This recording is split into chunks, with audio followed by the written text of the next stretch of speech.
Hello, welcome to Discovery Hour with Kingsley again here once more. Hey, I am on the road this time, but hey, I have something good for you. I had the unique opportunity to sit down with a great friend of mine by the name of Mabel, aka Chocolate. She's a host of the talk show by the name of Talk to Me Africa. This lady is phenomenal. She's been doing this now for the past I don't know how many years. She actually has a journalism background, so this is something she used to do back home in Africa before she immigrated to the United States. So she's really in her passion, in her elements. She's a bubbly lady, and she decided to bring me on her platform to interview me about financial concept, about financial planning, to talk all things money. So I decided to bring the interview that we had. It's been a while, it's probably about a month, about maybe about 6 months or so. But I truly believe that some of the things we talked about will be valuable because they're still relevant today. Yes, they are. So without further ado, I'm going to share with you that interview. Pick a thing or two from it, and if you have any questions or comments, please put it in the chat. Share with your friends and family as well. I encourage you to. And remember this, with all of your getting, get understanding. Now let's watch. Good morning, good afternoon. Welcome to Talk to Me Africa. Today is another day for us to talk about what we're doing with our lives, what we have, and what God has given us. We shall talk about financial planning. Financial planning for yourself, for your immediate family, and for posterity. On the show today, I have Kingsley Ekinde, who is a teacher at heart. He is a perfectionist in mind, an engineer by trade, a successful financial professional, but more importantly, he is a lifelong learner. I like that. Learning is never ending until you die. Kingsley spent over 17 years of his career as a seasoned electrical engineer that spanned two major industries, the automotive and aerospace industry. Wow. As an engineer, he led many projects from cradle to grave and was well respected as a subject matter expert, or an SME, on vehicle electrification, system integration, and go-to person for all vehicle wiring, design strategies, troubleshooting, and manufacturing support. How did that guy become a planner? Let's see, a financial planner. Let's find out. The death of his father in 2013, excuse me, may he rest in peace, precipitated his journey as a lifelong learner, which started with him completing a master's degree in management. Completion of this program significantly fueled his desire and passion to learn beyond the classroom walls. I like that. This culminated in him leaving his engineering career for more than 17 years and venturing into financial services industry, where he has spent the last 3 years. You left a career you had for 17 years into financial planning. That speaks a lot. And I know we're going to learn a lot about you today concerning financial planning. So Kingsley is currently one of the sought after speakers in his hierarchy and a protege of the great Dr. Martin Kwende, who is one of the top leaders in World Financial Group Insurance Agency, also known as WFGIA. That is excellent. He is on a mission to build a vibrant team of highly successful leaders in the financial industry who are currently impacting lives of thousands of people in the community, and I believe beyond the community as well. Before I welcome him, let me let you know that Kingsley is also a husband to his beautiful wife, Besem, whom I have met, and the father of two amazing daughters. I was just saying, father of daughters are always very protective. Esther and Daniela, whom he considers his world and a key reason for doing what he does now as a financial professional. He holds a bachelor's degree in electrical engineering from St. Cloud State University in Minnesota, a master's degree in management with an emphasis on technology management from Walden University, and he also holds a professional certification as a product management professional. Wow, Kingsley, this is great.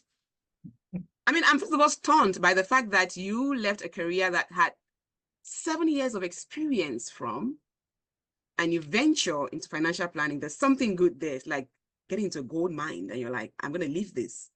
Well, welcome to Talk to Me Africa, Kingsley. Thank you. Thank you so much, Sister Mabel, for inviting me. It's a pleasure to be here with you. And hey, I can't wait for us to talk about money. I think Money, it's a topic that a lot of us shy away from, right? right? We need it every day. We need it The every thing day, that makes the world go round, like people say. right? So yeah, so it's a pleasure to be here. Thank you for the invitation. Look forward to the conversation. Oh, Kingsley, you and I go way back. We were young adults in Minnesota, unmarried, no children, and we would hang out on weekends. We would go to the same cultural meeting, but we'll hang out besides the meeting on weekends. And you had a beautiful complex. There was a swimming pool. We'll hang out there. We'll cook. We'll eat and all that before you became a husband and a father. So congratulations on this wonderful, you said, the key of your life, your beautiful wife whom I met in Minnesota, Besem, and your daughters whom I'm yet to meet. So it's so good to see you again after so many years. Thank you. Thank you. Likewise, likewise. It has really been a while, so I'm glad unfortunately, I don't know if I want to say unfortunately or fortunately, but in any case, the reconnection is great. See, you've been doing some amazing things. I've been silent, but I've been observing you. So kudos to you for all you do, And kudos to you too. Financial planning is very important. I got to be a fan of this topic so many years ago, and due to a personal incident in my life, just like your father who passed away, some things will touch you and make you change your perspective in life. That would be my first question about you, but since you've already said it, your father left the world in 2013, and that, made your journey in life changed so dramatically. We're going to get into that more, but thank you for joining.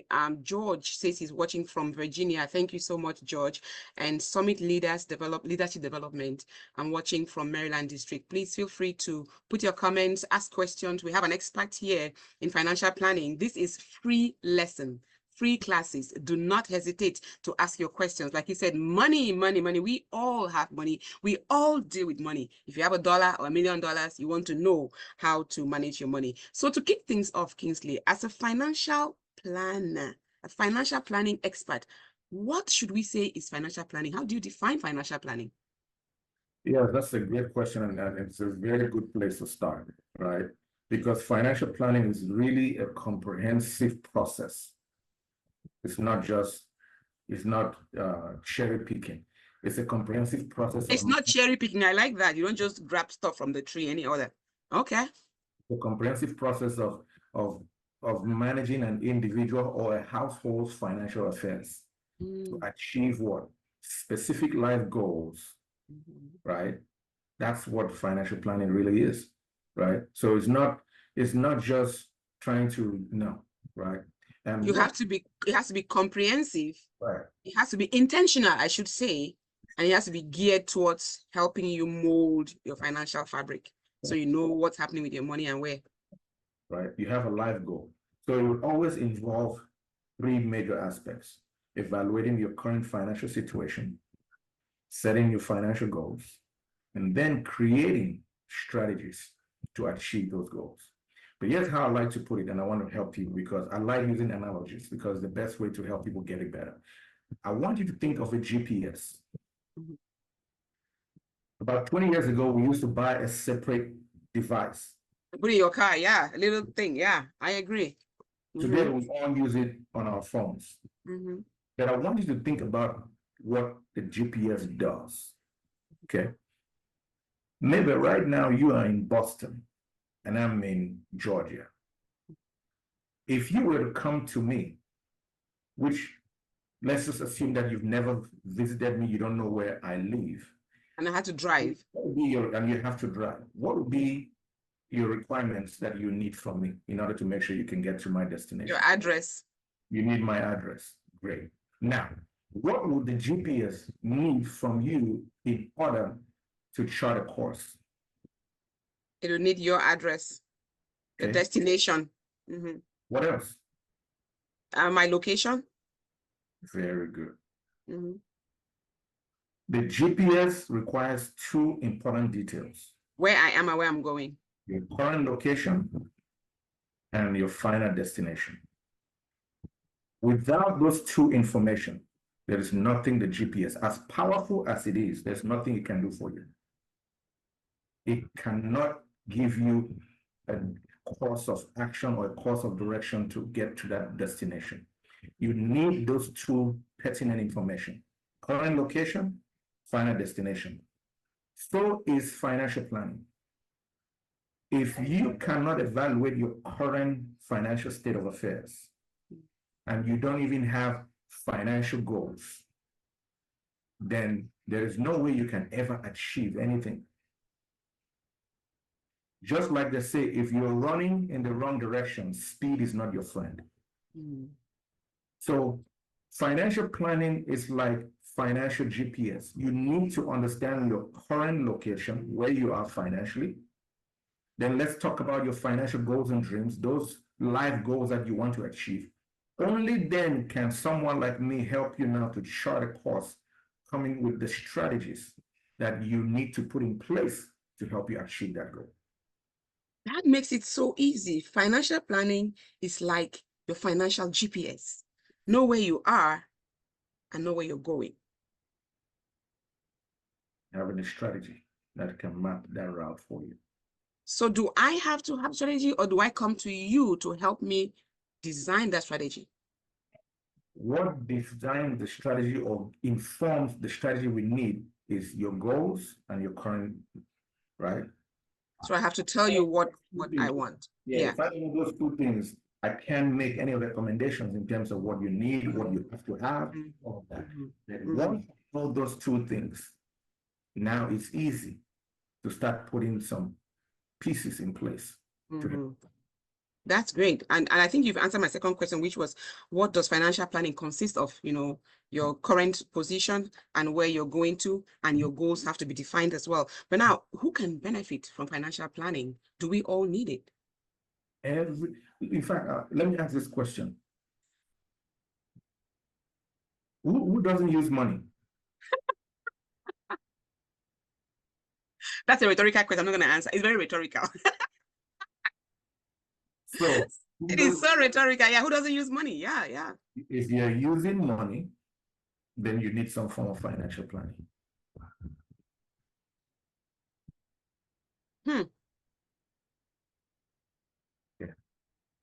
Yeah. Okay. So do I need to have a certain amount of money that I use in order to need your services? You know, I look at a star who has millions of dollars. Yeah, they need financial planning to help them, you know, chart the cost of their money and their expense and all that. But if I have $100, $1,000, do I need financial planning? How much am I supposed to have to need your services? I'm glad you asked that question, because that is one of the biggest misconceptions that people have. I also had that myself. There was a time when I was in college, and I vividly remember one of my friends, in passing, he just said something like, at the time, I think he was in pharmacy school, and he said, he went to see a financial guy to help him understand a few things about what he's doing. And I said, what for? He said, hey man, I need advice. I don't think I could do what I'm trying to do by myself. So I figured, hey, they're offering the services for free. I might as well go and sit with someone to talk to me. At the time, it was far-fetched, because I'm like, what am I going to be talking to a financial guy about when I don't have anything in my account? But sitting down with a financial planner or a financial professional has nothing to do with what you have. It has everything to do, again, with your goals and dreams and where you are. Your goals and dreams will dictate what you need to do, and that's where the financial professional can help you provide guidance, information, and show you strategies. It could be certain products or services that, if you now start considering acquiring those, putting those in place with time, now you can achieve that outcome that you say you want to achieve. Because either you're giving lip services to your goals, or you're intentional about achieving your goals. But the financial professional planner would help you to say, okay, if you say this is what you want, then let's talk about this. Have we considered this? What could happen if this were to happen? Because the financial planner can help you from a risk management standpoint. Because a lot of us are taking risk, most of them unbeknownst to us that they are risky. And you know what some of us always like to say? When those risks are exposed, we start saying, God forbid. Is God forbid your financial plan? I mean, because we're asking, we say those things as if bad things only happen to bad people. But if you may, and if I may, permit me to just say this. I'm a Christian, so I like to base some things from the Bible. I believe the good book tells us that the rain falls on the just and On the the unjust. unjust. Right? And the sun shines on what? The just and the unjust. And what that passage of scripture is telling us is this, is that even bad people do experience good things. And good people do experience bad things. So don't for once count or discount that because you're good or whatever, or you pray today and you get out of the house, something tragic can happen to you. It still can. And it has. And we know people that things like that have happened to them. Not because of any bad thing they did. For example, like someone who was blind and Jesus helped him see. The disciples came to him and said, why was he blind? Is it because his parents did something wrong? Is it because he did something wrong? And Jesus said, none of that happened. But this situation, just so God could prove himself to them, is here. So bad things happen to people, regardless. But if you're on this side of heaven, you need to understand that there is a brain and there is a conscience and there is a mind that God has given you that you need to employ, to use to protect yourself in this natural environment. Because if you have to say, God forbid, then hey, please don't even live in the house, sleep outside because God is here to protect. Why lock So what you're saying is we have to take care of our finances just like we take care of our everyday life because it's very important. But so if I come to you as a financial planner and I have no plan, do you sit with me and try to tell me what I could do with my money? Because let's say I win the lottery. I got lucky and I have $5 million. I don't even know where to start. You know, I come to you, you open that door and tell me what to do because you did say that I have to know my starting point, my ending point, and my goals. If I just came lucky and I had $5 million, I don't know anything to do with this money, what will you tell me? Great. The first thing is to get to know you. Let's put the money aside. Get to All know right, let's get that money. I'll come know you more. Here's the thing. They say this. And just like you said, you want money. Think about it. The statistics tells us that people who have won the lottery and whatnot, within 5 years, they go broke again. Why is that? Because most of the time, it is something with this that we haven't understood that creates the problem we're dealing with. So even though now the money is there, something internal, which means there's a way of thinking that you possess that is either going to drive you in one direction or the other. And for me as a financial planner, that's the first base that I need to try to figure out. What is your level of thinking? Which means now, with that, I can help educate you. Without the proper education, it's going to be extremely difficult for you to really achieve the results you want. Because the only way somebody change a behavior is by exposure to new information. You can't tell someone who has been living in an environment where everybody around them smokes cigarette, and you want to tell them that cigarette is bad. It's going to be extremely difficult. You first of all have to remove them from that environment. Show them now an environment where people don't smoke and they live a better life. When that exposure happens, something begins to change here. At that point, they can start believing a different outcome or start believing or cultivating a different belief system about cigarette smoking. So for finances, every one of us have a psychology about money. Yeah, I agree. And your psychology about money determines a lot how you use the money. I mean, I want to talk to you about some components of financial planning, but I want to go back to your point about how much you need to have or don't need to have a financial planner. You say it doesn't matter, right? So are you telling somebody who's watching right now that you can come talk to me as a financial planner with $100 in your account? Yeah, certainly. Okay. Certainly. Like I said again, who doesn't use money? If you're using money, you need some form of help. The help you need is the information I can give you that can prepare you when you start making that much money. But right now, if you can change your mindset about how you think about money, that is going to be way beneficial than what you think you have in your bank account. Why do you think people think that money is evil? Ah, great question.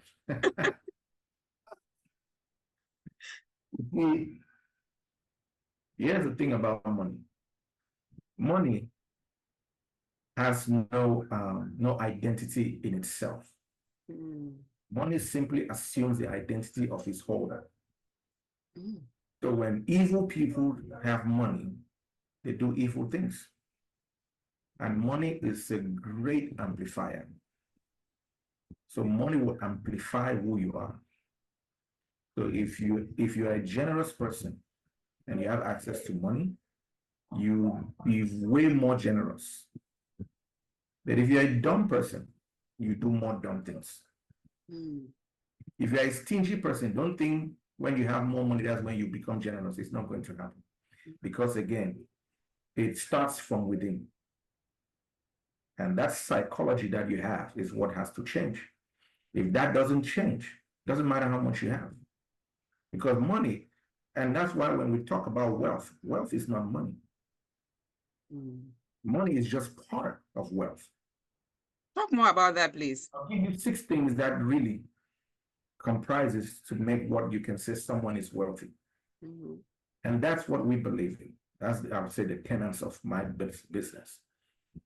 Faith, family, finance, fitness or your health, fun, and last but not the least, friends.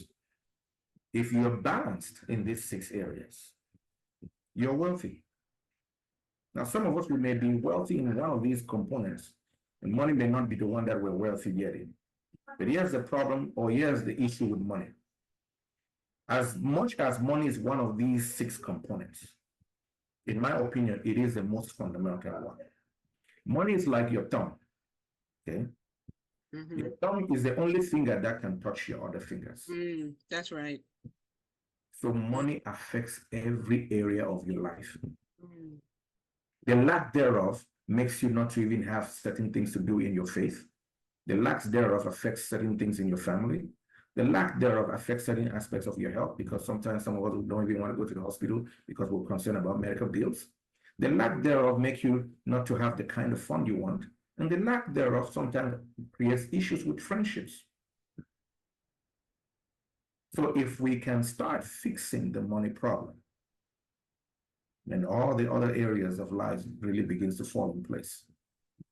Mm. One of the reasons why I decided to pivot my career, because I recognized, as much as I was maybe considered smart, but as long as I was broke and as long as I was under the enslavement of money, I would truly never be free. Mm. That's word. Let me see what Facebook is saying. Summit Leadership Development says money has no identity in itself. It only reflects that of the holder.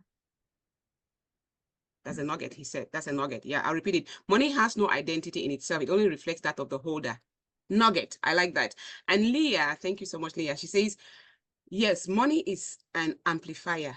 Good people deserve to have money, to have more money, because they will do more good with more money. That's true. And she also says that money is an army we send on an errand. But if we are not the commander, oh wow, it will not respect our instructions. Yeah. Without money, the impact of your voice is limited. So what I'm hearing is that money is not necessarily the root of all evil. In fact, whoever quotes that, you're quoting the wrong scripture, right? Because the scripture says the love of money, which simply means the wrong relationship you have with money is the root of all evil, right? Because the love is not like, yeah, everybody needs to have money. Yeah. Everybody needs to have money. And what whoever said what I've said that money is a commander is like soldiers. If you read the book, The Richest Man in Babylon, the author of that book said something so profound. He said, money are your little soldiers that if you send them to war, like you said, they will fight a better fight. And he said, money makes a great employee, but a terrible boss. Hmm. Money makes a great employee, but a terrible boss. So as long as you're If you let it rule you, right, let it be your boss, you're right, doing it wrong. right. As Let it long be the commander you send, like Leah said. right. I was reading something the other day, and the guy said, if you have to wake up because you have to go to work, then money is your boss. Mm.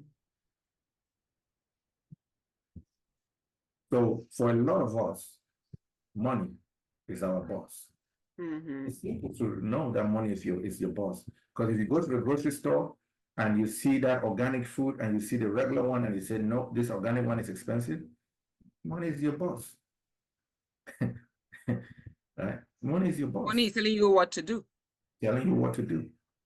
If you're looking for a place to stay and that house really looks really nice and you like it, yes, you'll pray for it, but you say you can't afford it, money is your boss. Hmm. This is deep. I feel like we're talking about financial planning, though we're not derailing people, and it's about money, right? But I love how it is going because there's so much negativity out there about money. You know, even I'm gonna talk about my son here who does football analysis for the Minnesota Vikings. One of their star player, Kirk Cousins, left for a different team, and they were so pissed. And I said, wait, the guy did a business negotiation. We don't know about his family. He went for money, maybe because, yeah, not maybe, they did pay him more. They're like, oh, but he should have played for the Vikings. I'm like, maybe it is his boss, but I think he made a good decision. So I don't know if in this case, money was his boss, but I did think that maybe he has a financial planner like you who told him to do something better, you know. So I have learned, you know, a lot already just talking with you here right now. Because I picture myself going to a grocery store and looking at stuff. I'm like, but it's the same thing. But it's not. And even if it is, I'm thinking and letting money control my action, which is where we lose it. So as a financial planner, when somebody comes to you and talk about money, do you let the amount they have lead the discussion, or you let their vision lead the discussion? Their vision has to always lead the discussion. There are 9 essential areas that as a financial planner and someone who's really interested in helping someone, there are 9 areas that you have to look into. Okay. Some and in varying degrees, depending on who that person is as well. But it starts with assessment, analyzing their current financial situation, right? That includes their income, their expenses, their debts, their assets and liabilities, all of that. And then you go into goal setting. You start defining short-term, long-term goals, financial objectives. Okay. Could be retirement, could be buying a new home, could be funding education, could be planning a vacation, whatever. And then you could also talk about budgeting. That's third, right? So if maybe you plan to help guide rail them, right? I don't really like budgeting, but it's one of the aspects that yes, you still probably need to talk with someone if there's reason to. But you start savings and investing, right? Now that's where you start looking at how you can develop strategies, right? Maybe for saving money, for investing in a way that aligns with their financial goal and risk tolerance. A lot of people don't like evaluating their risk. They just do things. And like I said again, cherry picking, right? And then there's also insurance planning. Okay, life insurance is not the only type of insurance you need to I'm have. gonna get more into that, yeah. For Just sure. like we have auto insurance. There's a reason why, right? Let me put it this way, simple. I don't know why people struggle or fight insurance. Insurance is simply the transfer of risk. The risk that you are unwilling to take or you know you cannot protect or avoid. For example, you suffer a car accident. If you know you have enough money to pay the damage of the other guy's car and yours, then don't have one. But some states will not even let you do that now because they make that a law. You have to have some minimum insurance, right? Same thing. That's why you go to work and you have health insurance in case you fall sick. You go to the doctor. The cost of what you could have paid, the insurance helps to reduce the cost. You transfer your health risk to someone else in exchange for a premium that you pay on a monthly basis. Here's the thing. When you're paying all those insurances, it doesn't look like you're getting sick every day. It doesn't look No, like you're getting a car accident every day. But aren't you paying it every day? So here's the question I'd like to ask the audience. Would you rather have it and not need it, or need it and not I have don't it? have it. Oh wow, it's like going to heaven. They always say, would you rather not believe here and then get there and then say, oh my God, I knew I would have believed, or would you rather believe and go and don't see God? You know, I don't know if that makes sense, but I have had this chat with somebody, with some other person about do it now. You know, ensure your life on earth, believe in the God and know that Yeah. there is a heaven, and then when you go there, be pleasantly surprised. Let me. So I like how you're relating money to your beliefs and to Christianity and all that, because again, like I said earlier, people always quote it wrong that money is a root of all evil. And before you continue, let me see. I don't want to miss the wonderful people who are on Facebook. Summit Leadership Development says the lack of money causes more harm, in my opinion. Oh, I agree with you. And Leah says it is a lie to hate money or those living in abundance. Don't hate them. Don't hate money or people who are living in abundance. You can't attract money at home when you hate money abroad. That's the other aspect, right? If you're an immigrant, for anyone who is in this United States who is an immigrant, the question I have for you is, why did you leave your country? Was We it also for greener pastures, and greener pastures include green money. we did not leave because we wanted to just come to further our education? No. If that was the case, then why you see, yeah, you've gone to the school, right? And all, go back. So we have misconstrued the real reason why we left for what is going on now. And because the environment some of us left from, education was so highly regarded, when we achieve that educational success, we think we have arrived. And yet you're broke. You're living paycheck to paycheck. I was. So educational success has never been the goal why we left where we came from. Never.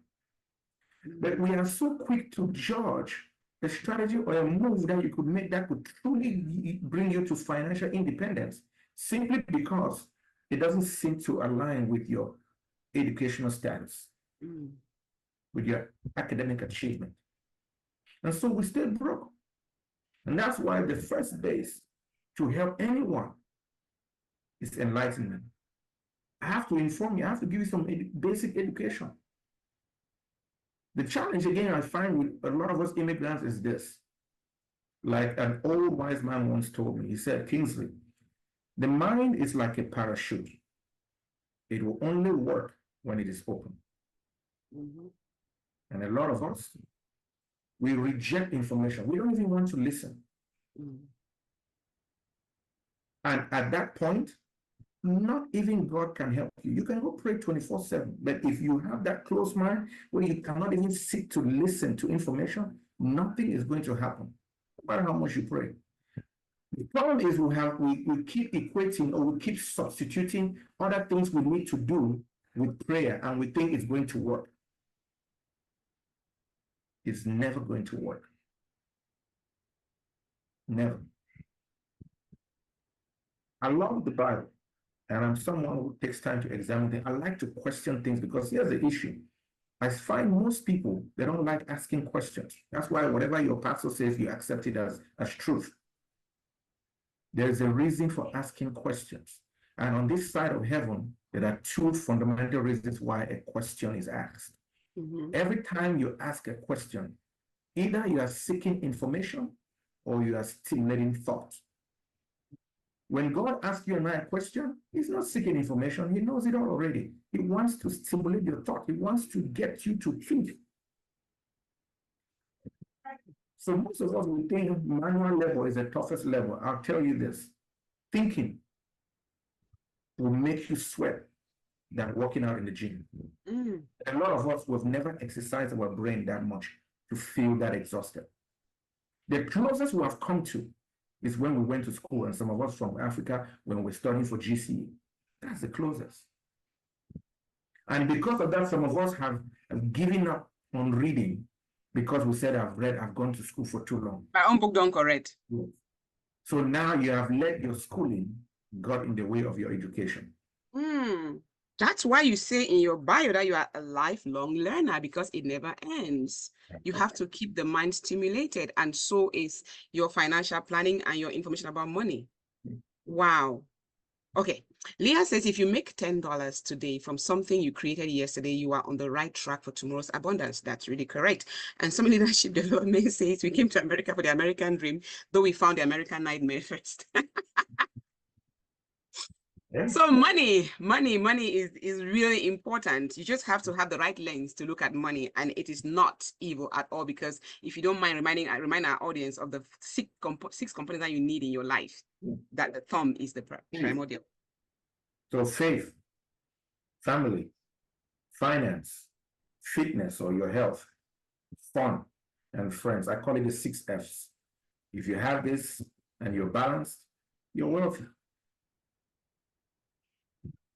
But finance is your thumb, is the Because foundation. it affects every other aspect of your life, touches every part of it. Yes. Wow, this is interesting, intense. Let's talk about the components of financial planning. Let's see the correlation between the below items and financial planning. Savings and financial planning. What's the correlation?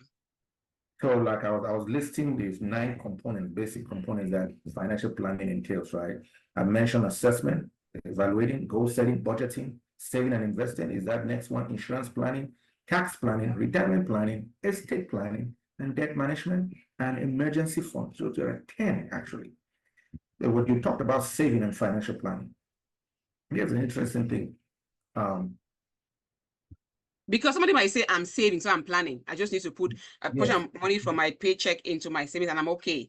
So is that financial planning? Is that enough? Again, financial planning is a comprehensive evaluation, right? What you want to achieve and where you are. Okay. If you take one piece, which like you said, I like, that's cherry picking, because you think you're saving, you think you're in financial planning. No, you're not. Because there are so many other things that has to happen that you need to put in place to even ensure that what you're saving is actually safe. It's what you're saving safe. Right. Just because it's in your savings account doesn't mean it's safe. Exactly. Is it safe? And if you're saving, to what end are you trying to achieve? Because again, if you don't have a clear picture of what you say you want, here's what I find. I really find it difficult to see why someone can tell me that. I always give a simple chart and I show people certain benefits. And I say, okay, hey, it's a quick way to show people a comparative analysis. Say, okay, hey, let's normalize different types of accounts that you know, and let's look at what these accounts can offer you as a benefit.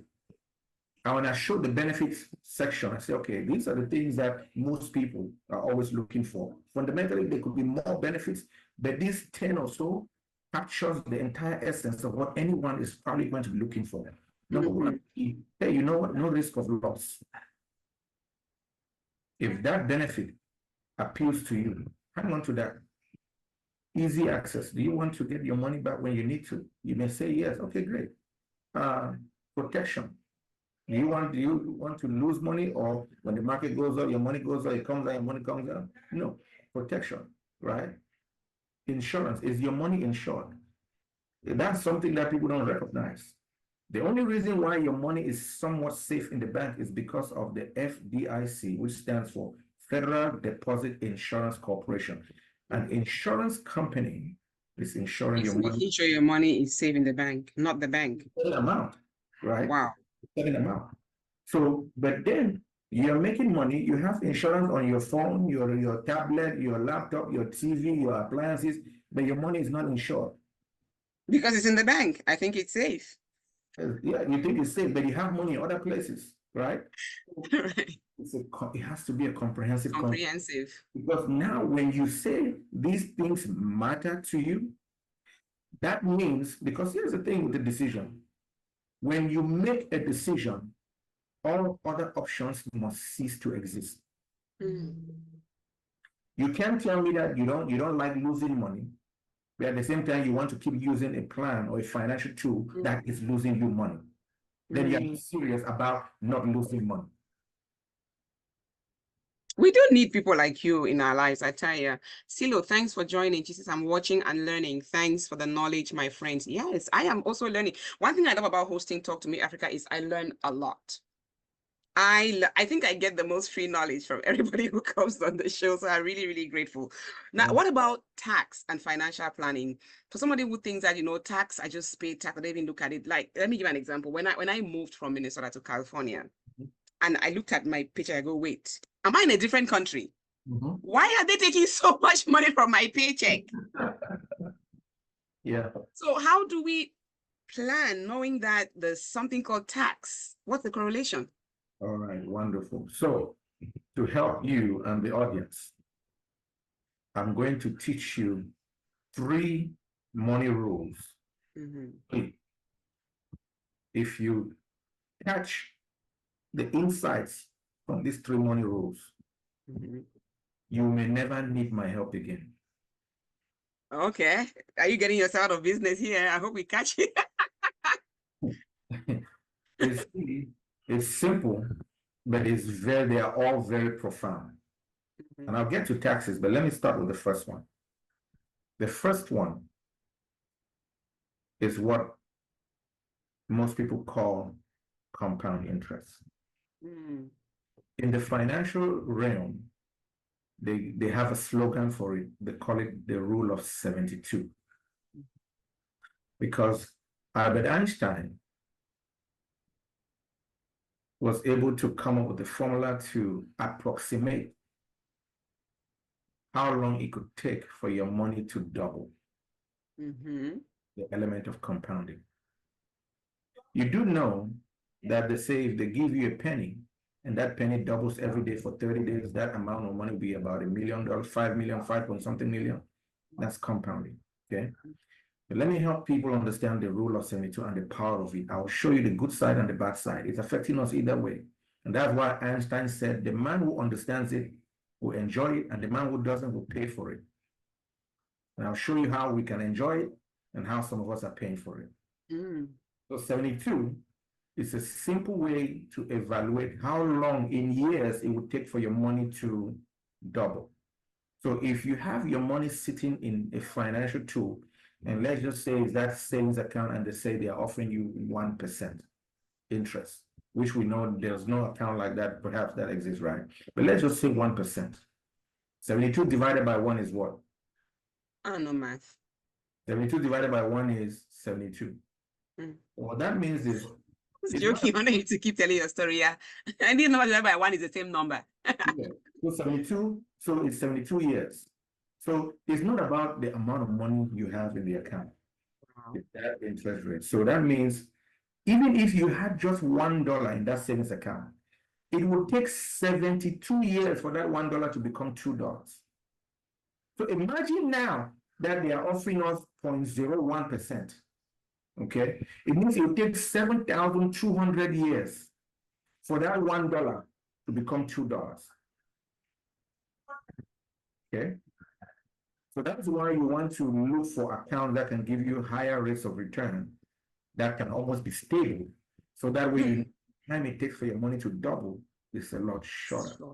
But if you have an account that can give you double, give you 6%, that means now every 12 years, your money doubles. And Now, yeah. let me show you where it's hurting you. Mm. You have a credit card and your interest rate is what? Let's just say 20%. Mm.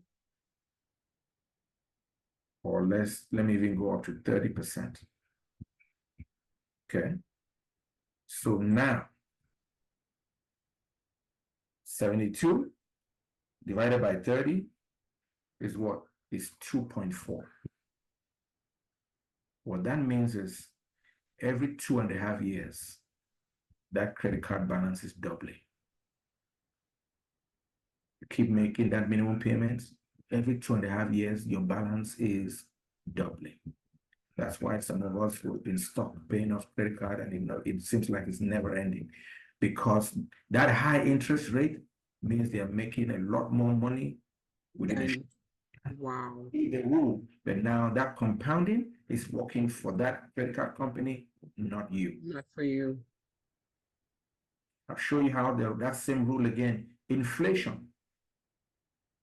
The price of bread now is about $3 and some. The same bread that we used to buy maybe for $1.50. A dozen eggs now it's about $3 and some change. The same dozen that used to be maybe 99 cents on sale. Why? The same rule of 72.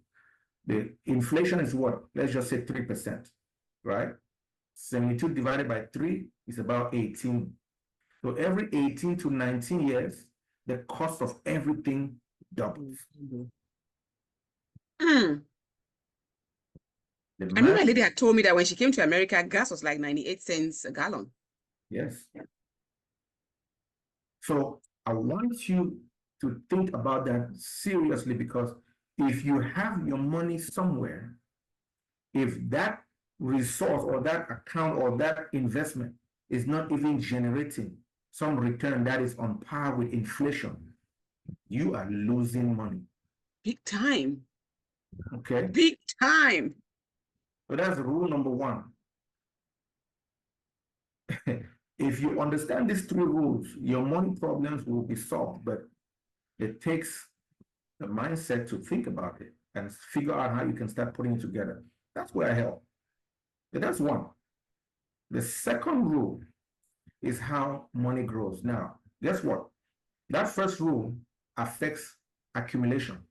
Okay, affects accumulation of money. This second rule affects protection. There are three options every one of us have. Three options. Your money can grow in a fixed rate, or it can grow in a variable rate, up and down, or it can grow in an index rate, where the indexing is a strategy that prevents you from losing money, but allows you to benefit from some market behaviors. But those three do exist. It can either be a fixed rate, variable, like you investing in the stock market, buying cryptocurrency, you name it, or indexing. That will affect how the money grows as well, and will affect how well your money is protected. Third rule is how money gets taxed. We also have three options. It can be taxed now, or taxed later, or it can be tax-free. Tax now, tax later, or tax free. Okay. Or tax advantage. You have those three options. And there are different types of accounts or plans that each of these will offer you. If you're looking at a tax now, I'll give you an example. A simple savings account is a tax now account, because at the end of the year, whatever interest gain, you will receive some Form 1098 from the bank. The IRS is saying, hey, we heard that you made some $10, $15 in that savings account. We need a part of it. So every time you make that money, you make some gains, you're going to pay taxes. Or you can tax later. That means you're deferring from paying taxes now to pay later. And that bucket is probably one of the most dangerous of the three. Which one is the dangerous of the three? Tax later. Tax later. Because here's what I need. If you are in this country, America, or any other part of the world, same thing it seems like it's going across. Do you believe, my dear sister, that in this country that we live in, taxes are going to be lower or higher in the future? Yeah. Higher? Higher. Yeah. Oh, okay. All right. So let's talk about this. Let's think about this now. So if I'm sitting with you and I'm saying I'm your financial planner and I really want to help you achieve some goals, and you already believe that taxes will be higher in the future, does it make financial sense for me to recommend to you to put your money in an account that differs from paying taxes now, Because if you believe that it's going to be higher later, that means right now it's lower. I will pay now. Why not pay now Mm-hmm. and let it grow tax-free? Here's how I like asking people that common question. Would you like to be taxed on your seed or on your harvest? I'll make it simple for you. Let's just say you were going to give me $1,000 and I said I was going to grow that money for you, but you need to pay taxes. Or you can put it somewhere and not pay the taxes now. And let's just say taxes is 10%. And let's even assume at the same time that that 10% stays fixed forever. Yeah. I want you to see how you still pay more in taxes. So now you have that $1,000. Mm-hmm. If you pay taxes now, and you pay 10%, that means you give me $100, and then you invest 900 and let it grow. If that money grows to $1 million, you have $1 million tax-free. However, if you say you're not going to pay the taxes now, you want to pay later, I say no problem. So put all the 1,000 in that account, you do. That same money grows to $1 million. $1 million. And then you pay the same 10%. 10%. Yeah. You're paying a lot more. You end up paying $100,000 in taxes, right? Even if the tax did not change.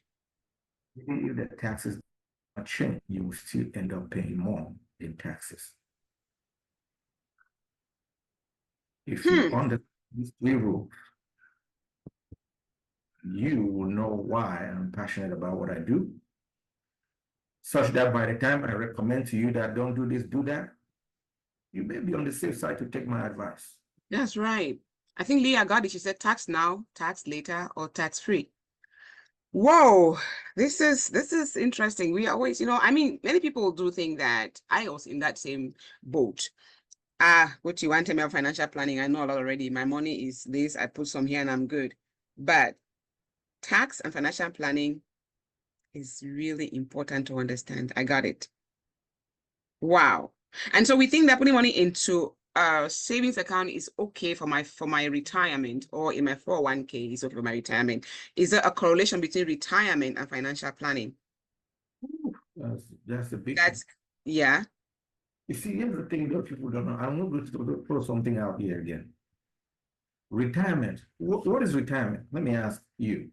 I think when you're done working, you're like, I'm not actively not done, but you're not actively in a service where you're being paid for your time.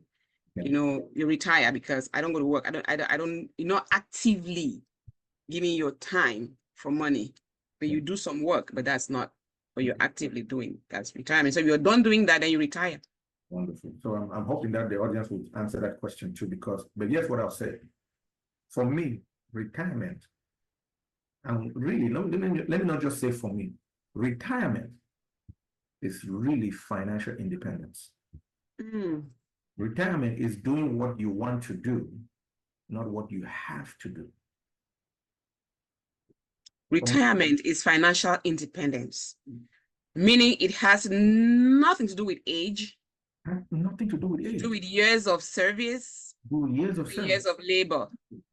If you had 10, 20, $30 million sitting in an account today, retire. Everything you do will be the things you really want to do, not what you have to do. Now, granted, there'll be some things that you have to do. I'm not saying that, but there are certain aspects of certain things that you do today that you won't have to do, like going to work, like worrying about bills.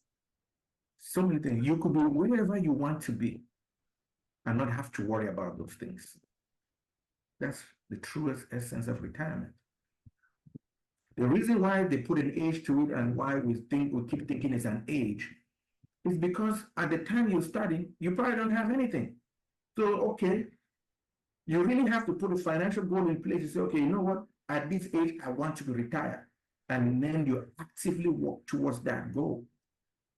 But if anyone is listening to me and you're just saying, hey, I'm going to retire at 70, I have news for you. If you don't have a proper financial plan and you're actively working towards it, there's no way you will retire. In fact, the statistics are staggering. In America, only about 13% have a retirement plan, and the median amount in people's retirement account is $65,000. And let me help some people to see how bad this math is. For some of us who are in corporate America, you're working, and yes, you have that nice plan they have offered to you called retirement savings plan, aka 401k. And then you're doing exactly what I just told you, tax later. So you're not paying the taxes now, and you're leaving the money there, so you take it out later. But now here's the math. Let's do this math. Let's assume you're putting 10% away. Wonderful, you're doing a great job. And you're now living on 90% of your income. How well are you enjoying your life now on that 90%? Probably not so much. So you're not enjoying your life on the 90%, and you're putting away 10%. So how long will it take you to save 100% of your money if you're saving 10% every year? So that means every 10 years is what it will take you for you to save 1 year worth of income that you're making now. So if you work for 30 years, that means at best you would have saved 3 years worth of income. If your 100% or 90% is not comfortable now, you think it will be comfortable then? This is eye-opening. Retirement can happen at any age, says Leah. It can be 30, 40, or 50, and retirement should be financial independence. She's really learning too from here. I like that. Wow. This is great. So that's the predicament that we are in. And if we don't bring this financial literacy to Main Street America, especially for us immigrants, we are the hardest working group of people, and yet we don't really have much to show for it. Think about it. It's not because you're not working hard, but sometimes we are just doing the wrong things or the things that are negatively impacting us. And then we end up in what I call unintended consequences. Yeah, you did not mean for this to happen, but it happened simply because either you rejected doing something, you did not take the right action, or you didn't just know. And let's say this: if you think obtaining the right education is costly, then you really haven't evaluated the cost of ignorance. I think financial ignorance is very costly. Very. No matter how much education you have from school. Yes. Now let's talk about estate and financial planning. I don't want to cry, but my friend just died, and because I am so much aware of financial planning, I just said, oh my God, what happened to my estate? Yeah. That's another one that is huge, which I'm glad we're talking about this because you're from Cameroon, I'm from Cameroon. I'm sure some of the folks who are online are from Cameroon or some other part of Africa. Here's what I want to share with you guys. When my dad passed away, he didn't leave a will. Fortunately, or I don't know if I'll say unfortunately, but I'll say fortunately, it was Cameroon. So we could manage the outcome. But most of us, we don't really know the laws of this land. And yet we're playing the game of money. Anytime you play a game with someone who knows the rules, you don't stand a chance. You don't stand a chance. So we are here playing this game. And for some of us, we're assuming that if someone dies, it's just going to happen like it happened in Cameroon. If they left anything, whatever. Not so. There is something here called probate. The simplest definition for probate is this: is proof you have a will. And what that process does is that every asset that you have under your name becomes confiscated by the federal government. Because in this country, they also have another law that says even a dead man's debt must be paid. Even a dead man's debt must be paid. So that means whatever debt you owe, they will In freeze your all your grave. accounts Yeah. and liquidate them to pay off your debts. Only after that is complete can your next of kin or your family receive anything. And just in case the money is not enough to take care of your debt, whatever is left will be handed to the family to pay it. Now, if you're a wife or you're a husband, married couples, listen to me carefully. I know we like to do so many things jointly that I want you to listen to me again carefully. Because in this country, when that probate steps in, anything that is joint be frozen. So as much as you may want to have joint accounts, it may be in your best interest to actually keep them separate. I'm saying this not just because of head knowledge, but personal experiences. Once one of the spouses passes away, there's a reason why when somebody passes away, they say nobody can pronounce them dead but a medical professional. Because that medical professional has to make one phone call.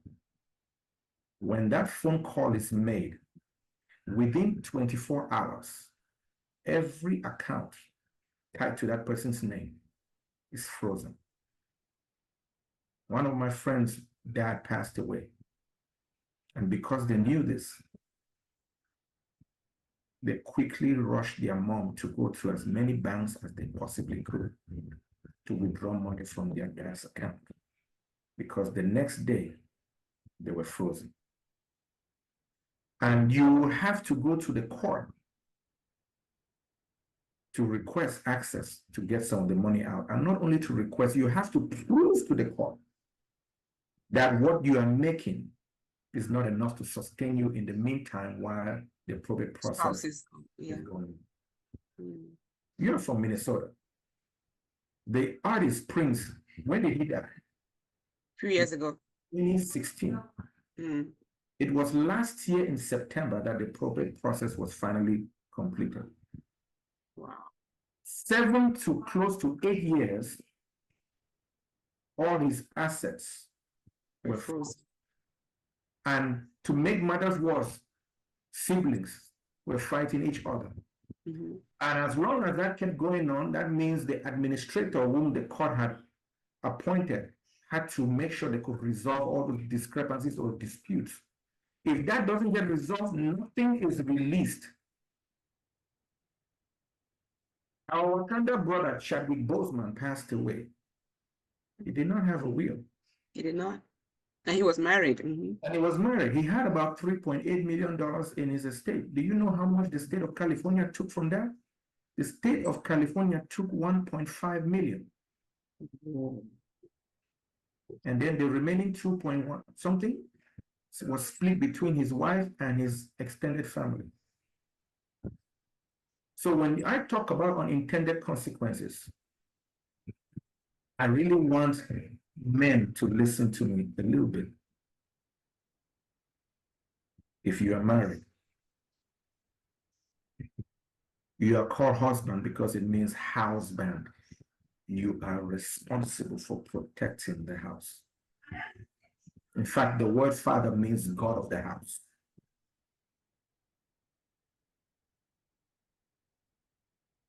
You don't want to leave your family in an unintended consequence. You're working hard, I know. But are you putting money in places that could leave your family destitute simply because you didn't know or you didn't listen and took action? Because don't tell me you love that family and you're unwilling, let alone to even have or write a simple will, which today can be done in many, many places. Do you know how many times people have been in the hospital and the hospital had to make a decision on behalf of that person because no one had a medical directive, had a power of attorney to make decisions. Again, this is not Cameroon. This is not Africa, wherever you came from. In this land, there are laws that govern and guide everything they do. And you can leave your family in that kind of situation, and yet you had money in the bank, and yet you had money in certain instruments.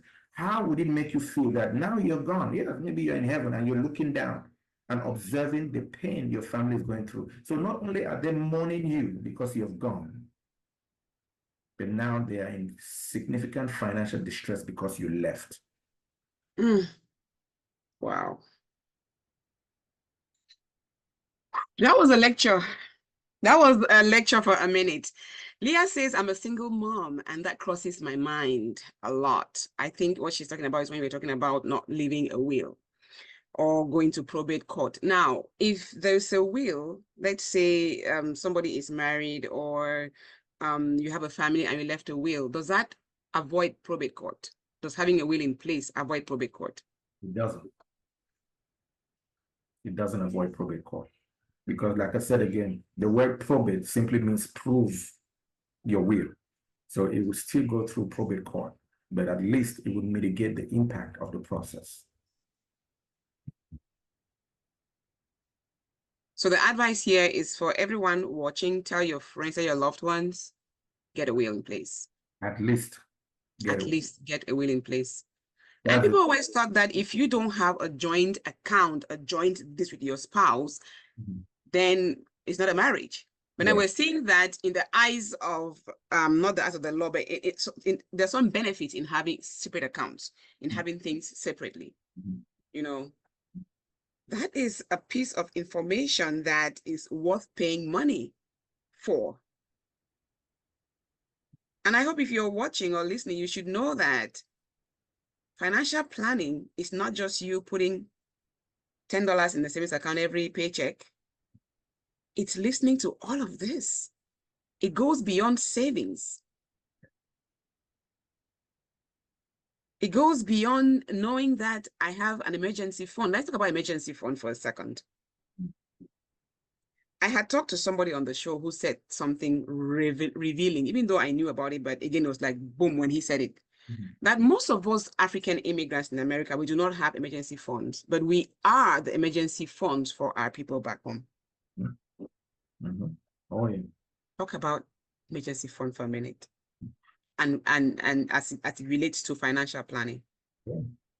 The rule of thumb is that you want to have at least 3 to 6 months of what your monthly expenses are in some account for that emergency. The thing is, like I said again, I like the way one of my sisters puts it. She says, that we can't stop life events from happening, Mm-hmm. and we can mitigate the impact they have on us when they happen. Yeah. And that's what emergency fund is all about. That yes, things can happen. You're not wishing for it, but you're preparing in case it does. Okay. And yeah, it's a serious topic, and one of those things that I've had clients that sat with, and after doing a financial evaluation and looking at their portfolio, I said, look, there's not a whole lot we can do because this piece right here is a big hole. So whatever strategy I'm going to do is going to be the bare minimum, at least to protect your life. Because here's the aspect, the emergency funds, as critical as it is, there's something we haven't properly understood, is that every life carries intrinsic value. Mm-hmm. But here's the other insight I want to give you. That intrinsic value can be converted to financial value. Mm. You know how you convert that? It's Life insurance. Yeah. But because we don't understand the financial gain, we think life insurance is just a lot of us, especially Africans, whenever they talk about it, you say, oh, you want me to die early. Life insurance never had anything to die. That's why it's called life insurance. It's There's not death insurance, it's life insurance. actually insurance for dying. It's called final expense. When you go, yes, we can go and bury you. Yeah. Life insurance is intended for living. But how we've come to know about it, it has left a sour taste in our mouth. And so then we shy away from it, not knowing that it is one of the most powerful financial instruments anybody can exploit. Somebody once told me that, why would I save into something I will not benefit from? Exactly, because they don't know any better. Who told you that you wouldn't benefit? Do you know how many types of life insurance exist? Do you know how they can be structured to give you tax-free retirement? Do you know that life insurance can help you save for your children such that in the financial realm, they call it the $1 million baby. And there's a reason why it's called that name. Because when it's properly structured, by the time that child is in their 20s, they are already a millionaire. They may not know it, but their parents already set it up for them. And that's what it's going to do. Not only will it pay for their school fees, so they don't have to suffer student loans like some of us are in the burden of student loans. That's one plan. We take care of them in their adult life. We take care of them in their retirement life. And then when they pass away, they leave more money to the next generation. That's one of the tools. Generational wealth. Build generational wealth. And yes, we're not using it. So you showed up, your dad didn't. In fact, how many of us know the names of our grandparents or great grandparents? Let me go one step. Because they left nothing for us, so there's no generational wealth, generational legacy is not even maintained because they didn't leave anything. That's it. They didn't move anything. And so you are also in the same shoes now. You don't want to leave anything because sometimes I talk to some African parents and say, hey, I struggle my kids to suffer and make their own way. Really? Somebody told me my kids would take student loan. They go take student loan. You do that too. I mean, how horrible that is. That you live in an environment and in a country where you can give them a stepping stone and you're not willing to because you suffer. So you think the challenges you went through in Africa will be the same thing they will face here? Let me give you a hint, my brother or sister. Back home, the challenges we went through is that some days we went without food. We walked to school, maybe bare feet. We walked to school, maybe we had shoes, some of us had shoes, but we walked to school, right? Or we didn't have enough clothes, even the books we wanted, we didn't have. That is the challenges we faced. We got whooped even when we were innocent. That is the challenges. Let me just give you a hint on the challenges your children and mine may face here. It's drug addiction, prostitution, child adoption. Okay. Changing their agendas or the agenda, gender transformation. And all of these also stem from a place that you are now cultivating and you don't know it. This is intense. I was coming on the show to talk about financial planning and I'm getting emotional already just listening to you because there's so much truth in what you're saying. Let me acknowledge Facebook again. Silo says, wow, Jojo, you just spit out something so deep and very important. Yeah, it's wow. And Leah says, Legal Shield can help you set up a living will and can be revised over and over while you're still alive. That's good to know. Legal Shield is very important. They can help you set up that. Can your bank help you set up life insurance? Set up what's it called? Will? No, it has to be some. Yeah, it has to go through some kind of a legal entity. Okay. All right. And she says it is selfish to avoid life insurance. It is very selfish because you're dead anyways. And like you say, I can imagine us looking down at the people we leave behind after we're gone and thinking of the things we might have done to help them feel better because you will mourn the person who died, but knowing that there's a way for you to live a little better because it left something for you or for your children in case you're married and you had children, it heals the heart a little better. The struggle is a little better if you know the pain. I mean, if you know that after the burial, I can breathe. Let me put it this way to you even. It's way more than that. Let me say something that maybe I never reflect on. Life insurance is the continuity of the responsibility that you have always been doing here as a parent, as a father, as a mother, when you are not here. It's the combination of the responsibility that you want to keep in place when you are not here, to make sure that the kids are fed, to make sure that they go to school, to make sure that they have a place to stay. Because that's why one of the rules of thumb is your income is part of the calculation to determine your proper insurable need. There are two numbers. You said something, and I was going to touch on that. There are two numbers that people don't understand. That people, nobody, rarely, maybe you've never heard it, you've never thought about it, come across your mind. But the first one is your financial independence number, which has to do with retirement, right? A lot of us would want to live a certain kind of lifestyle in our old age. And so I asked some people about how much a month would you want to receive as monthly income? And some of them will tell me on average, maybe $10,000. I say, great, there's nothing wrong with that goal. And let me just help people to understand the perspective and to see how this, just understanding that can help you. So let's say you want $10,000 a month and you're now 40 years old and you want to retire at 65. Okay. So that means we have a 25-year window to do some work. That's a strategy part, such that when you hit 65, you can start collecting $10,000 a month from your financial plans. Now, God gives you long life. You say, hey, I want to hang around till I'm 90. So that means we have another 25 to 26 years to go. So let me do this.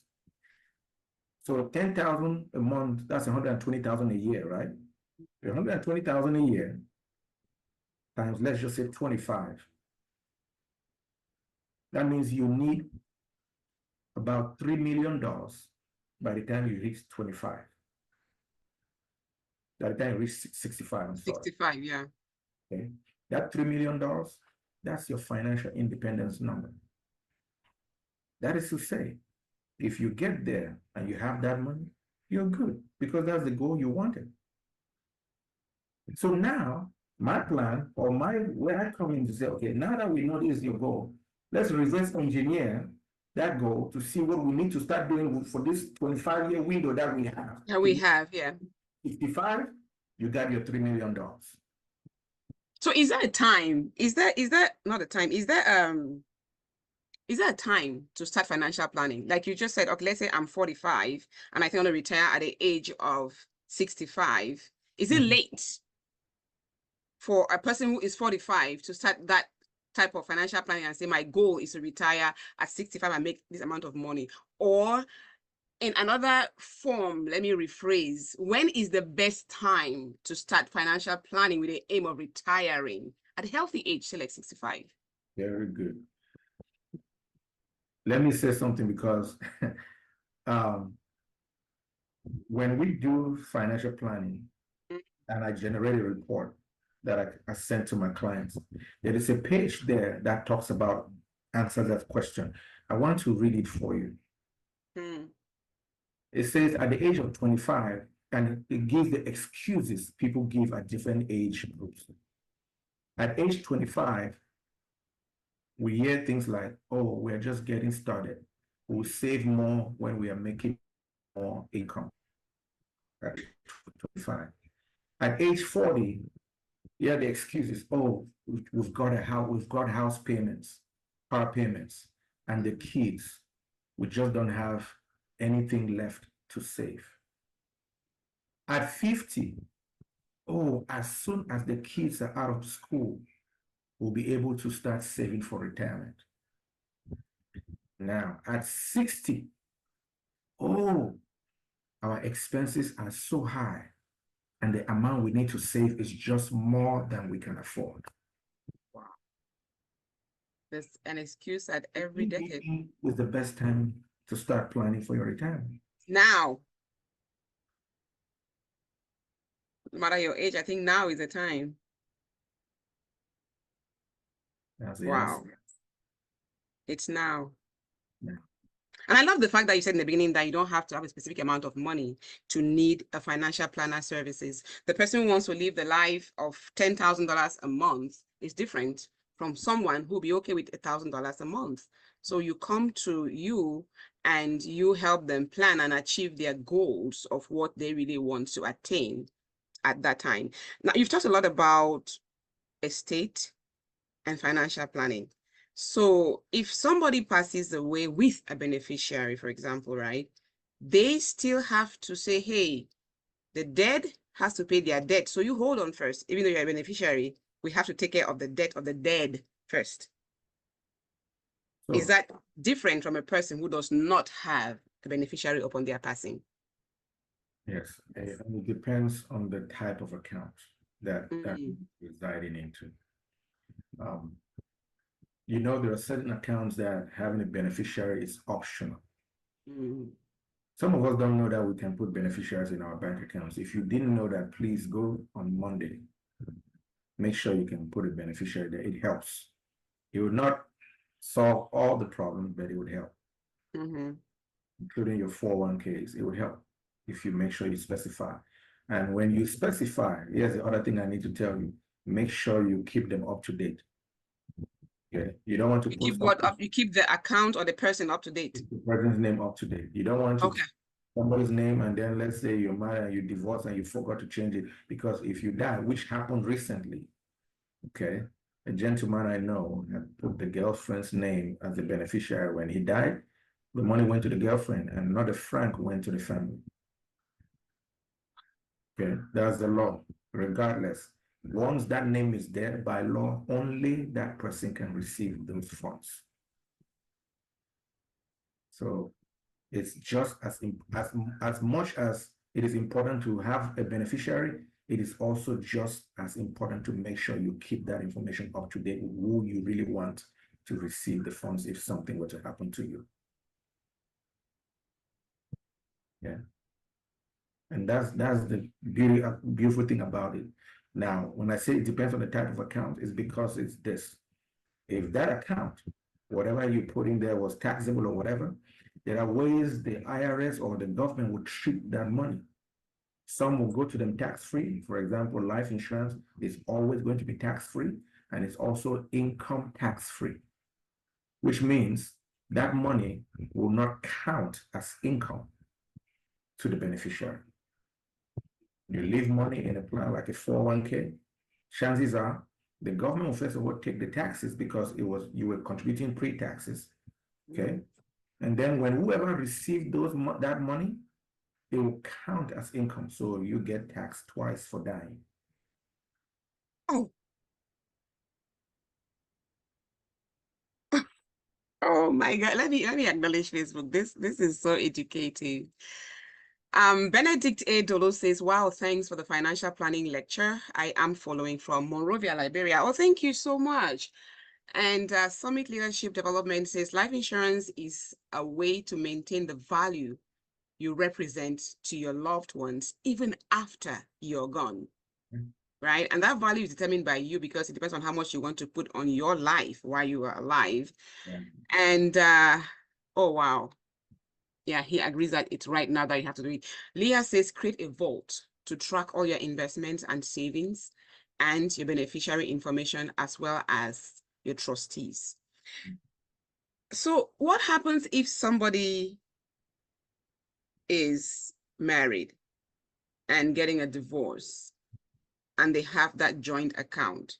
Would you tell them to say, before the divorce, look for a way to separate this? Or we know that divorces are hard. People fight, especially when it comes to money. What would you say as a financial planner to somebody going through a divorce and they have joint accounts and 401k exists and all that stuff?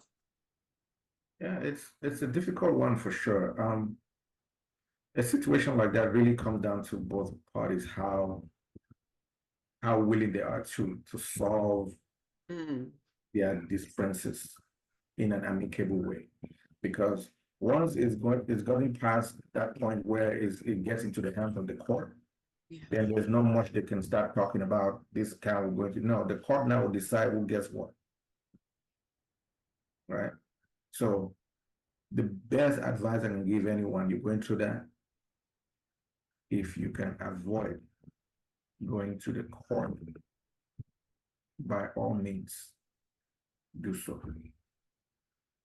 It Really? never benefits any of the parties once it makes it into the court system. Never. Never. Never. This has been a great lesson. I have one more thing to talk about before we let you go on Talk to Me Africa today. And thank you so much to all those who have joined on Facebook and for all your questions, your comments. This again is free knowledge. Before I get to the last segment, which is risk in investment, can you please tell people how they can reach you, any financial planning advice? Yeah, I mean, I have my Facebook page, Kingsley Akinda. You can go there and maybe send me a message through that, or you can check me on LinkedIn, or you can call me. My number is 706-254-3486. So LinkedIn, Facebook page, just search my name, you'll find me, or give me a call, shoot me a text message. I'll be glad to help, answer some questions and see how we can help you. Sure. Last question before I let you go and Talk to Me Africa today is there. Thank you so much for putting the number, Leah. Leah, I love you so much on the show today. You've taken notes for the audience who are going to come and watch afterwards. So thank you so much. And she just put your number on there. If you don't mind, add Leah, that is the number for the financial planner expert who was on the show today. Lastly, most everything in life has risks. You've talked a lot about the positivity of financial planning, how it's going to benefit us. Is there a risk in financial planning? What is a negative aspect if we're looking into doing it? What would you tell us is the downside? Wow. I'm curious. What is the risk in knowing what you don't know? Ignorance is more expensive. So there's basically no risk in financial planning. There's no risk to financial planning. The fact that you're not doing it is way riskier. But there's a risk in investment. There are risks in investment, but there's no risk in getting a financial planner's advice. No I risk. think you have the best job in the world. That has no risks.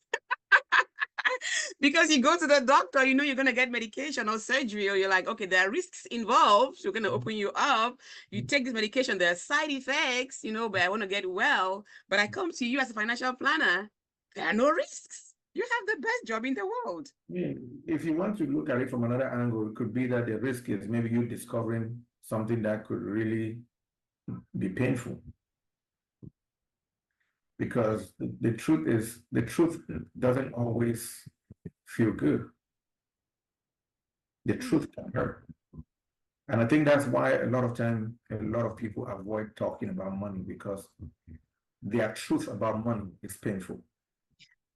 And they will rather conceal that pain than to open it.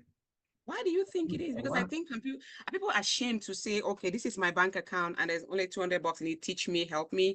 Is that the reason why we don't come to you? Because we're like, I don't want him to see my mess, to see how poor I am. But then we're coming to you for help, but we're ashamed. Yeah, it is all of that. And that comes from how we grew up, your worldview, the way of thinking, right? You grew up, you never knew how much your father made, you never knew how much your mother made, nobody showed you anything, they never sat you down to talk about money like this, right? For most of us, mama took care of the house, food, basic stuff. Daddy, school fees, the big items for daddy. That's all we knew about money, right? You grow up in an environment, you go around town, all you see people doing with money is building a restaurant, building a bar, or now you have guest houses everywhere, right? So the concept of money is very myopic, very limited, right? So then people are not even having conversations about it. And then the people who used to have money, when they want to talk about it or whatever, we label them that this person's hand is somewhere where it's suspicious. Right? When you grow up in that environment and you come now and then now you are making your money, you're doing the same thing. Your wife doesn't, most African men, their wife don't know how much they make. Because financial conversation is very difficult. For some reason, if she does, then it's like you are going to be your debt. You say you love her and you love your children, Again, unintended consequences, because if she goes away, which a lot of women should take the back seat. Oh yeah, he doesn't want to talk about money. Every time I bring it up, it's like something happens. So you take the back seat. But the day that husband of yours passes away, you will find out quickly that you wish you had insisted. You wish you had known a thing or two about his finances. So this goes for women as much as it goes for men. It's a partnership, and there has to be some visibility of what the money, what is going on. Otherwise, that's what exactly would happen. Unintended consequences, right? The wife doesn't know how, maybe you only know that he has one bank account when the guy had another account. You don't know where to start. Is that what you want? So it is all of that, all of these pieces that lead to a lot of things. But coming is that shamefulness and that maybe sometimes that guilt. Nobody that we see today started, nobody that we see today started with some huge bank account. No one. They all started from somewhere. And if you cannot be humble enough to say you need help, to get the help, then how do you want help? You think God is only going to help you through people. Money has never fallen from heaven into my bank account. Never. It's only going to come through people. Kingsley, I want to thank you so much. But before I say my final thank you to you, let me acknowledge a couple of people who joined on Facebook. And Leah, I think you've invited some people who are thanking you for inviting them to the show, because again, this is very, very valuable information that helps everybody. He began by saying that who doesn't use money? We all do. So Karen Money says, and you have also created your own bank. So many benefits, uses to having life insurance. I think she's acknowledging the fact that it's important to have life insurance. But Karen said something that I missed. I'm trying to go back to find what she said that was very important. I don't see. I wanted to acknowledge it here. I don't find it. It's gone too quickly. But Karen, thank you. You've had some very good contributions. Leah, to conclude, says the burden is heavier on the single parent using one income for many expenses, but there's always a way, and that way can be provided to you by a financial planner like Kingsley Ekinde today, whom you can find on Facebook, Kingsley Ekinde, on LinkedIn, Kingsley Ekinde, and we have your number on the comment section below. Any final words to everybody who uses money when it comes to financial planning? What would you tell them? Yeah, my final words and my final thoughts. For most of us, money has been that one thing that we all seek and we all find as something that we know we need on a daily basis. But it's also at the same time the thing we least really talk about. Let's start having conversations. Let's be willing to be vulnerable a little bit and get the help. I'm a financial professional. And if you think about the medical profession, if you go to a medical doctor, you go for a checkup. There are certain things that that medical doctor will do to evaluate the state of affairs of your health. You go for a health check, and think about it. Once a year, the government encourages you to go for a physical, which is what? A preventive measure to ensure that things that could happen, let them catch it before they do. Right? Here's my recommendation to everyone listening and watching. Do you know, or when did you even have a financial health check? It's just as vital as the medical one. In fact, it is your finances that takes care of or pays for your medical health check. And yet you've never considered doing a financial health check. So how well are you doing?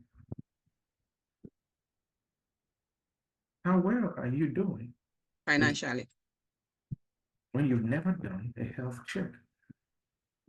Do you agree with me that if you had a car that keeps running and you never check the engine, you never change the oil, or that, how long do you think that car would run? That is the quintessential problem here. That it starts by you taking action. Inaction is still action. Mm-hmm.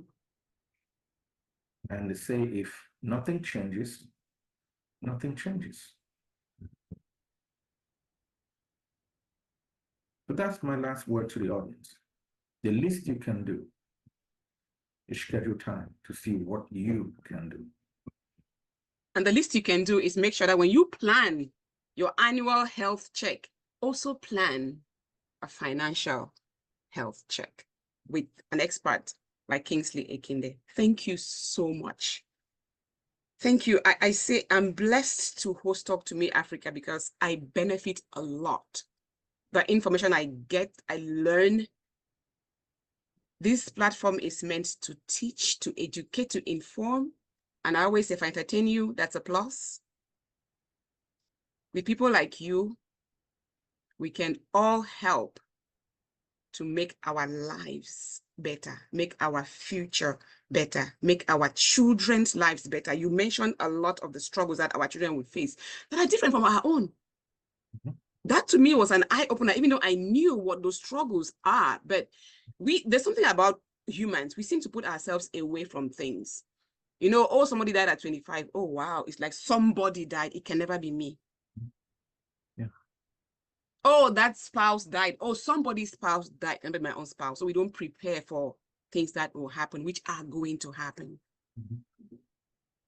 So for the last time, I'm going to ask you to tell our audience those 6 F's that they need to know when it comes to financial planning before I let you go. This has been so good. I feel like you keep staying and I keep saying go, but you know, I don't want you to go. Just give us those 6 F's again before I let you go finally. So these 6 essential things and things that if you can be balanced in these 6 areas, then you consider yourself a wealthy person. Mm-hmm. It's your faith, your family, your finances, your fitness, your health, the fun you like to have, and friends. Those 6 things is what we all need as human beings in this society and in life. The only issue is that finance is really like your thumb, okay? And your thumb is the only finger that can touch the other fingers. That's why finances is really the profound piece that we have to focus on first.